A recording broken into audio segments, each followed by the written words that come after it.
Bienvenue Stop Invest, la chaîne des tops d'investissement. Ici, on parle essentiellement d'entreprises de qualité. Alors, il y a quelques mois, on a parlé de Clariane. Je pense que c'était au mois de mars de cette année. Alors, la conclusion était simple. Clariane était très endetté. OK. Quand on prenait à peu près les multiples classiques qu'on va utiliser pour valoriser ce genre d'entité, on trouvait quelque chose inférieur à zéro. OK, dans le sens où quand on enlevait ici, quand on prenait ici le bénéfice net, on appliquait un multiple dessus, moins la dette nette, on se retrouvait ici à quelque chose de négatif. Ça veut dire que l'entreprise ici appartient à ses créanciers. Très souvent, quand ça arrive ici, comme je l'ai dit, je paye minimum ici 10 fois les bénéfices. Donc, quand on appliquait un multiple de 10 fois les bénéfices, on tombait à quelque chose comme 1 milliard par là, divisé par le nombre d'actions, ça nous donnait quelque chose qui se rapprochait du, je pense, 9 euros ou 7 euros, quelque chose, je pense aux alentours de 9 euros. Mais ça ne veut pas dire que ça veut dire ici ceci. Pour pouvoir avoir le 9 euros en question, l'entreprise devait mener une politique de désendettement claire qui passait par la réduction ou la réduction ou bien l'élimination totale du dividende. Et ça, c'était au mois de mars de 2023. La vidéo, vous pouvez la retrouver ici, c'est celle-ci. OK. Avant, la compagnie s'appelait Corian pour ceux qui viennent d'arriver, mais maintenant, c'est Clariane. OK. Donc, c'est normal de voir Corian ici. Je ne vais pas aller changer tout ça. Ça me fatiguait. Donc, ce n'est pas ça le plus important. OK. Donc, vous avez le nom de la compagnie. Vous tapez Clariane, Top Invest, vous allez retrouver la compagnie en question. Donc, très endetté. Quand on prenait à peu près les free cash flow moyens, parce que ces free cash flow, il faut les reconstruire, on arrivait à peu près à une entreprise qui pourrait repayer sa dette ici en une trentaine d'années. Je pense même que c'est bien plus aujourd'hui, mais je pense également que la dette même doit être ajustée en conséquence. Dans tous les cas de figure, elle est très endettée. Très, très endettée. Au mieux ici, quand on achète, c'est extrêmement spéculatif. Mais comme je le disais également, est-ce qu'il n'y a pas mieux sur le marché? Donc, quelques mois plus tard, on a ceci. Clariane plonge à de nouveaux plus bas historiques après son plan de 1,5 milliard d'euros visant à renforcer les fonds propres. On va le commenter. OK. Donc, on savait le dossier Clariane contrarié en bourse par la trajectoire d'endettement du gestionnaire de maison de retraite à l'occasion de la publication des chiffres d'affaires, des chiffres de l'activité à fin septembre. La direction du groupe avait indiqué que le levier financier s'établirait en fin d'année à 3,8 fois contre 3,5 fois visé lors de l'annonce des résultats semestriels fin juin. Et quand on parle de 3,8 fois de quoi? Ou 3,5 fois de quoi? EBITDA? Et si c'est EBITDA en question, l'EBITDA, c'est combien en termes de volume par rapport à une dette nette de combien? Donc, ce qui reste donc mieux que le niveau de 4,1 fois qui prévalait lors de ce même pointage fin juin, mais qui traduisait une décélération trop lente de l'endettement en cette période clé pourtant de taux d'intérêt élevés. Une annonce qui avait fait l'effet d'une bombe en bourse, l'action de l'ex-Corian décrochant de 36% en 2 séances et qui se traduit d'un point de vue financier par la nécessité pour le groupe de renforcer ses fonds propres. L'accès au financement s'étant nettement détérioré depuis fin octobre dans un contexte de marché dégradé, le gestionnaire d'EHPAD annonce ainsi ce mardi un plan en 4 volets d'un montant de 1,5 milliard d'euros, dont une augmentation de capital de 300 millions. Cette levée de fonds qui sera réalisée dans les règles avec droit préférentiel de souscription est d'ores et déjà garantie à hauteur de 200 millions par le Crédit Agricole Assurance. Ça ne veut rien dire. Crédit Agricole Assurance peut se permettre de payer 200 millions ici, quoiqu'ils ont une vision plus long terme que nous, mais également, eux, ils auront à peu près la possibilité de négocier peut-être une place au niveau du conseil d'administration. Dans tous les cas de figure, il faut aller voir peut-être également Crédit Agricole a l'entreprise doit également de l'argent à Crédit Agricole, donc il serait préférable qu'elle continue au moins à payer les intérêts. OK? Bref, c'est quand on parle ici d'augmentation du capital, de l'ordre de 300 millions, c'est l'émission de nouvelles actions, si je ne me trompe pas. D'accord? Donc 300 millions dans le 1,5 milliard en question. Donc l'autre 1,5 milliard en question, de quoi s'agit-il? Est-ce que c'est une nouvelle dette? Est-ce que c'est la vente d'actifs? Point d'interrogation. On va voir.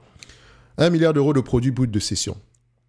Une opération envisagée pour 2024, tout comme un vaste programme de cession d'actifs qui doit permettre un recentrage géographique des activités du groupe, mais surtout de dégager un montant d'environ 1 milliard d'euros de produits de cession brute, en plus de nouveaux partenariats immobiliers attendus. Pause. L'argument de beaucoup de personnes, c'était ici le fait qu'elle détient son immobilier ici en propre et que voilà, ça faisait d'elle également une compagnie immobilière et qu'elle pouvait revendre ces biens immobiliers-là si elle le voulait pour pouvoir rembourser la dette. Ok, sur le papier, c'est vrai. Mais maintenant, il faut faire face à la réalité. Quand les taux d'intérêt augmentent, la valeur des biens immobiliers aura tendance à diminuer. Enfin, ça va s'ajuster. La valeur des biens immobiliers aura tendance à s'ajuster par rapport au cap rate en vigueur pour ce type de propriété-là. Donc, si Clariane avait des cap rates de 5%, aujourd'hui, elle va peut-être se retrouver avec des cap rates de 7 à 8% par là. Et est-ce qu'elle va trouver d'ailleurs preneur à ces niveaux-là? Bon, c'est possible qu'à 7-8% qu'on trouve des gens. OK?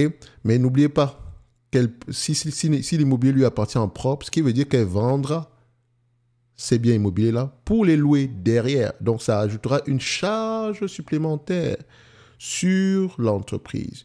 Évidemment, le cash qu'elle va récupérer sur la vente des biens immobiliers, elle va pouvoir rembourser la dette.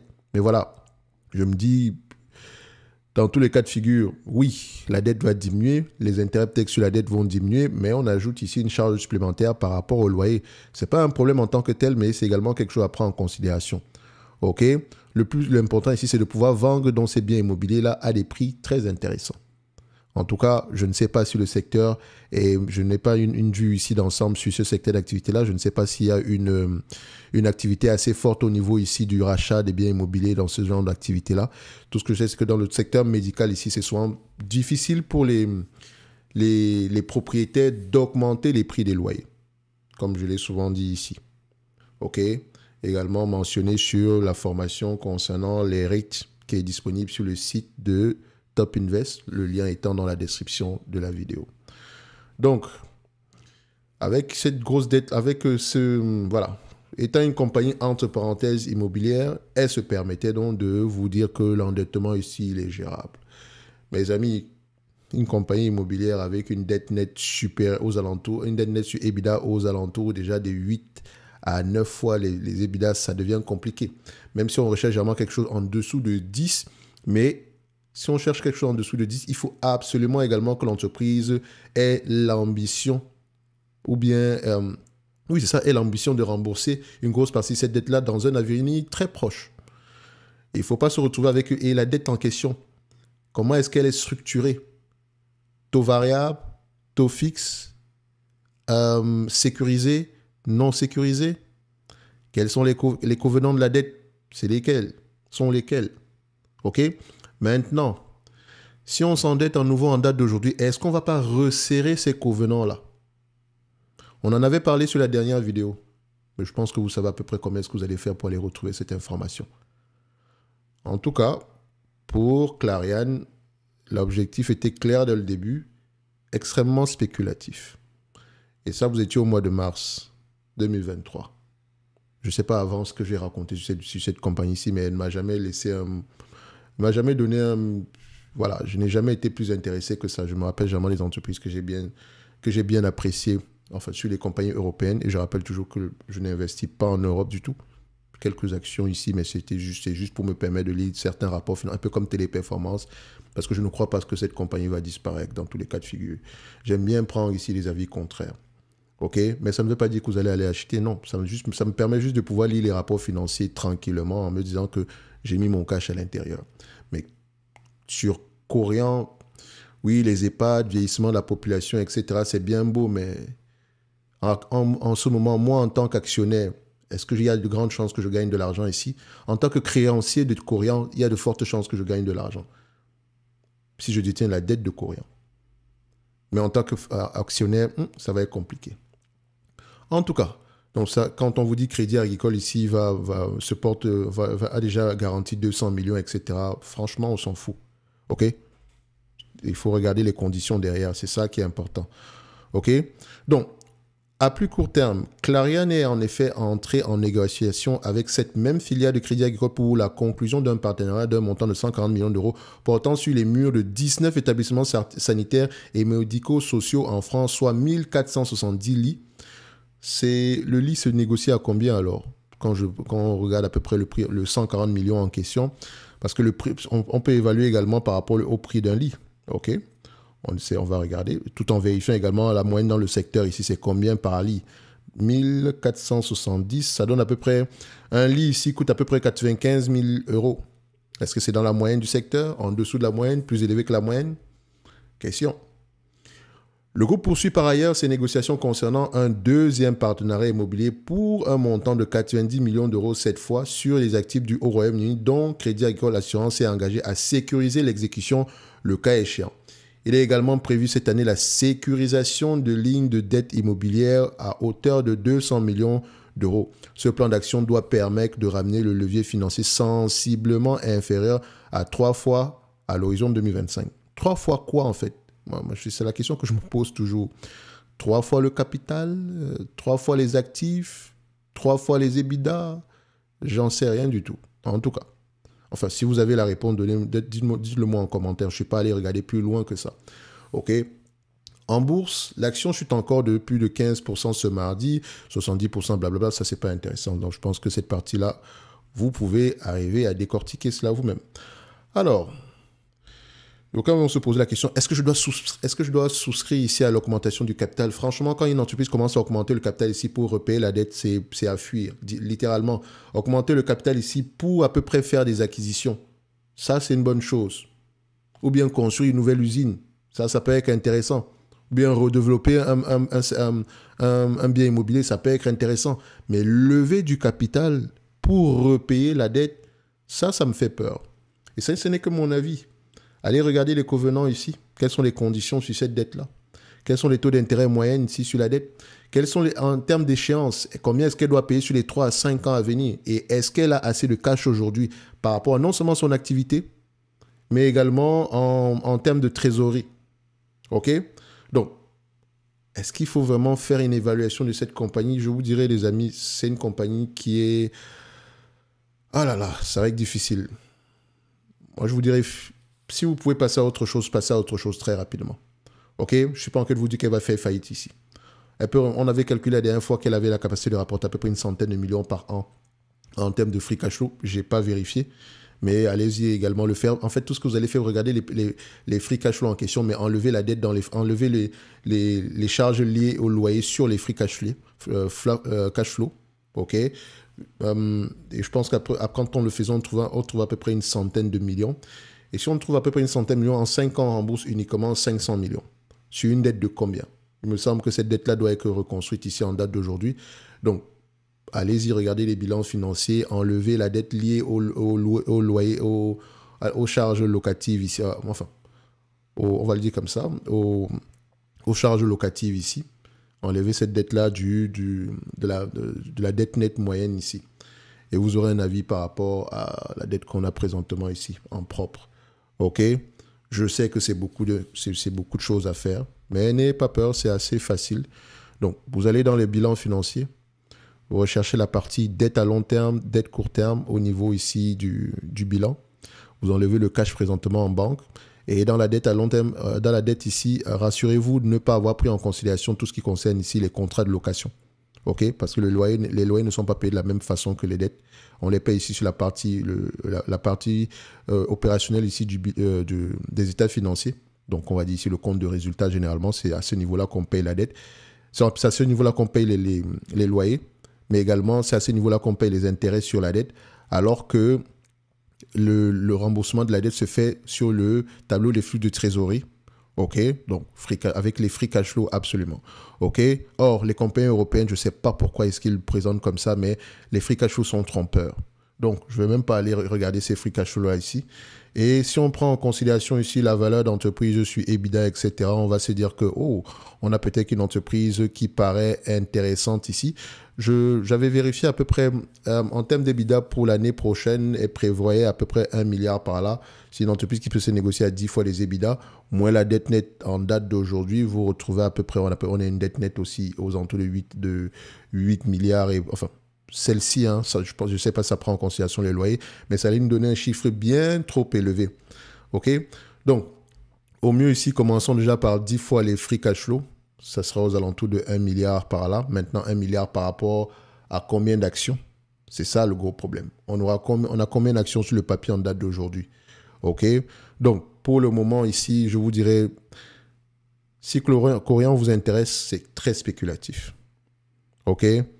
Si vous êtes déjà investi sur Corian, franchement, voilà, allez regarder les informations que vous êtes tantôt mentionnées et essayez de vous faire votre propre avis.